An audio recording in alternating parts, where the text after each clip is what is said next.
नमस्कार दोस्तों, मैं अंकुर उपाध्याय स्वागत करता हूं आप सभी का एक बार फिर से अपनी नई वीडियो में।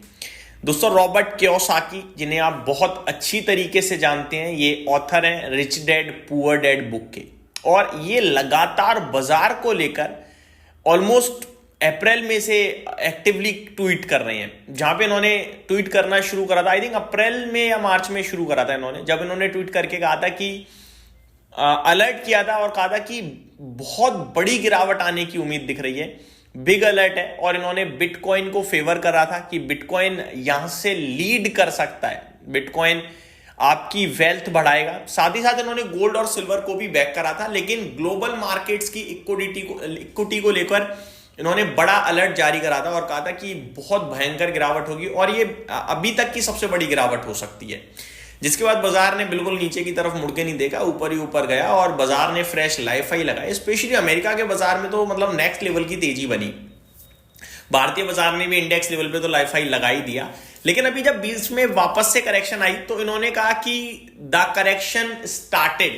मैं गलत पढ़ना चाहता था बट अनफॉर्चुनेटली मैं ठीक जा रहा हूं और अलर्ट, उन्होंने दोबारा कहा। और उस बार उन्होंने कहा कि सिल्वर मेरा फेवरेट है अब, और बिटकॉइन और गोल्ड भी आपकी वेल्थ को बढ़ाने का काम करेंगे। पहले बिटकॉइन था, फिर सिल्वर हो गया क्योंकि सिल्वर बढ़िया करा था। आप अब फाइनली दोबारा से इनका कमेंट आया है दोस्तों, ट्वीट आया है। अब की बार हेडलाइन थोड़ी सी डिफरेंट है। इस बार इन्होंने हेडलाइन दी है heads I win tells you lose, यानी कि दोनों तरफ से जीत, और जीत सिर्फ और सिर्फ रॉबर्ट कियोसाकी की है। आप ये समझ सकते हैं। ये क्या कह रहे हैं इस रिपोर्ट में? ये कह रहे हैं कि ग्लोबल बैंकिंग जो है उसको लेकर चिंता है। इस बार इन्होंने एक ट्रिगर दिया है ग्लोबल बैंकिंग का, तो डिटेल में पढ़ते हैं दोस्तों क्या है। Renowned personal finance author known for his book rich dad poor dad, Robert Kiyosaki has once again stirred debate with his sharp commentary on the global financial system, referring to their game as heads I win, tails you lose.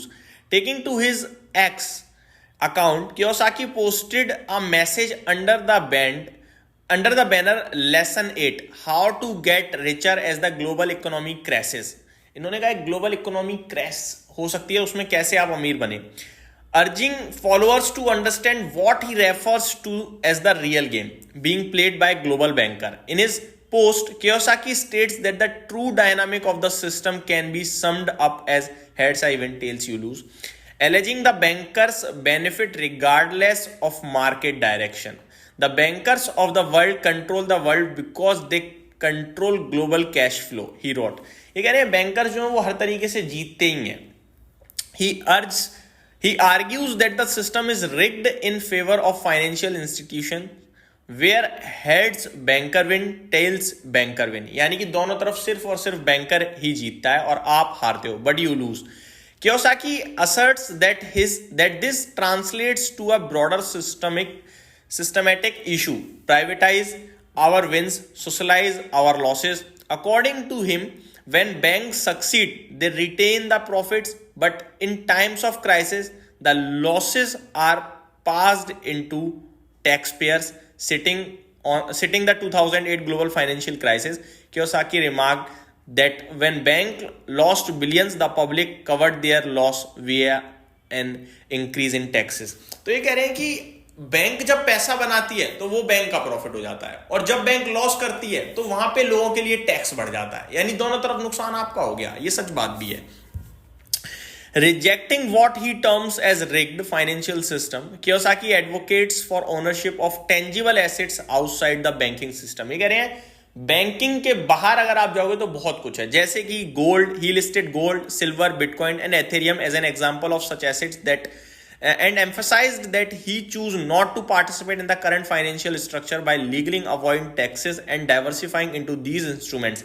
तो ये कह रहे हैं कि banking system avoid करके मैं यहां पे निवेश करने के लिए बोलूंगा, क्योंकि ये अगर बढ़ेगा तो उन्हें भी फायदा होगा, हमें भी फायदा होगा, लेकिन बैंक्स अगर बढ़ती हैं तो सिर्फ उन्हें फायदा होता है, और घाटा अगर लॉस हो जाए, करप्ट हो जाए तो क्या होता है? आपका पैसा भी सुरक्षित नहीं है, बैंक तो खुद कहती है। तो ये सारी चीजें, I choose not to play that game by learning how not to pay taxes legally and own tangible assets outside the banking system, he posted. तो कहने वाली बात है, इस बार बाजार को लेकर तो इन्होंने कहा ही कहा है, साथ ही साथ इन्होंने बैंकिंग सिस्टम को लेकर भी कहा है, और इन्होंने कहा है कि टेंजिबल एसेट्स जैसे कि गोल्ड, सिल्वर, बिटकॉइन, एथेरियम पे फोकस किया जाए तो ज़्यादा बेटर रहेगा। दोस्तों आपका क्या मानना है, प्लीज़ कमेंट बॉक्स में कमेंट करके जरूर बताइएगा। पर्सनल लेवल पे मेरा मानना है, देखो इक्विटी मार्केट बहुत अच्छा है और लॉन्ग टर्म के लिए तो बहुत ही अच्छा है। शॉर्ट टर्म में इसमें डिप्स आती रहती हैं और पहले भी आई थी, आगे भी आएंगी।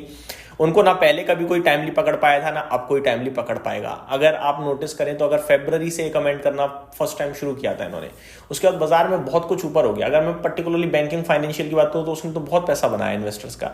बाकी चीजें नीचे गई हैं, यहाँ से बाजार नीचे भी जा सकता है, ऊपर भी, लेकिन मेरे को इतना पता है इवेंचुअली तो मार्केट ऊपर ही जाना है। अब आप टाइमिंग करने की कोशिश करोगे, आई थिंक सक्सेसफुल नहीं हो पाओगे। आपको पता है शेयर बाजार में सबसे ज्यादा पैसा कौन बनाता है? प्रमोटर्स, क्योंकि वो टाइमिंग करने की कोशिश ही नहीं करते हैं, वो बैठे रहते हैं, बस काम करते रहते हैं अपना। शेयर आज नीचे है लेकिन कल ऊपर है, अगर अच्छी कंपनी है तो। कंपनी ही खराब है तो फिर बात अलग है। तो ये मेरी तरफ से आपके लिए अपडेट्स थी, उम्मीद करता हूँ डिटेल्स पसंद आई होंगी। Thank you so much for watching this video, have a great day guys.